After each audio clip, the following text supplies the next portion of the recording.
When Hezekiah became king at 25, the great temple in Jerusalem was a mess.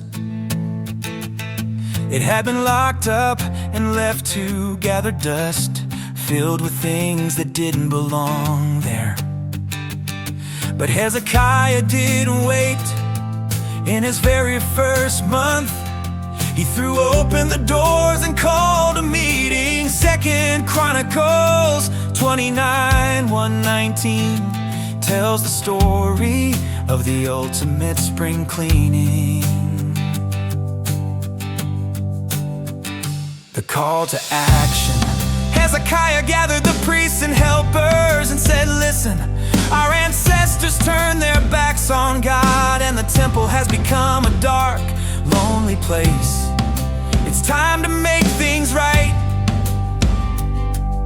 He told them they needed to clean themselves first, then get to work scrubbing the temple from top to bottom. The great cleanup. The workers took the king's challenge seriously. They started on the very first day of the new year. The courtyard, they began outside, clearing away the rubble. By the 8th day they reached the porch. It took another 8 days to clean the inside, removing the junk, everything that shouldn't have been there. The idols and the trash was carried out and dumped in the Kidron Valley. Mission accomplished. On the 16th day, the workers marched back to King Hezekiah with a report. They didn't just sweep the floors, they polished the gold altar of incense and put the special bread table back in its place. They told the king, we have purified the entire temple of the Lord. The lights were back on, the gold was shining, and the doors were finally open for everyone to come and worship again. With the temple finally sparkling and the junk cleared out, King Hezekiah didn't waste a single second.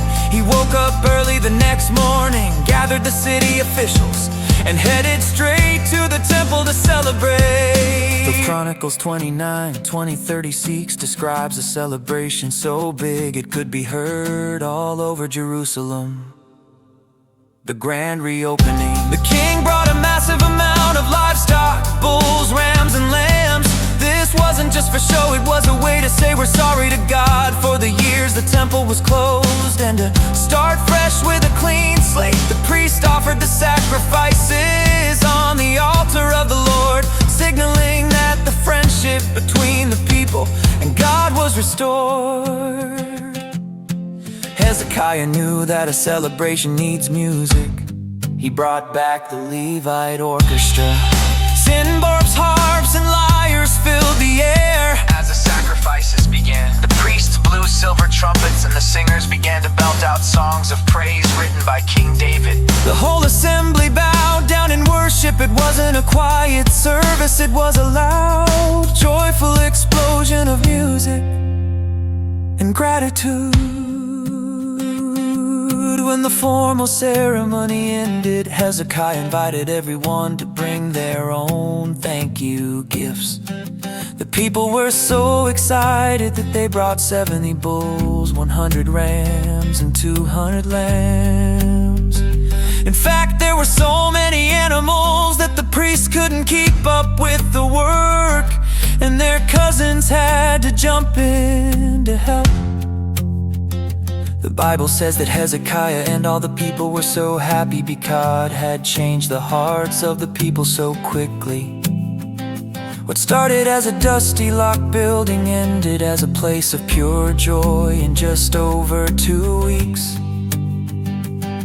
Since the temple was clean, Hezekiah sent a save the date across the entire country, from Dan to Beersheba.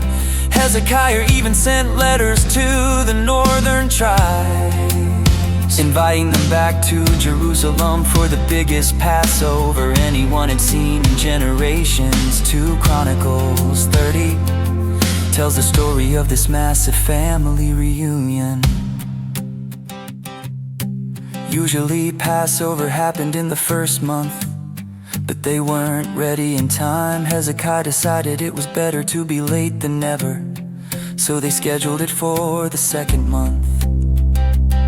Some people laughed at the invitation, but many others humbled themselves and traveled miles to get there. When the crowd arrived in Jerusalem, they realized there were still old dusty altars to false gods scattered around the city.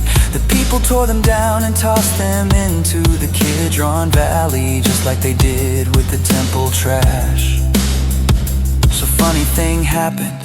Many people were so excited to join that they forgot to follow the cleanliness rules before eating the Passover meal.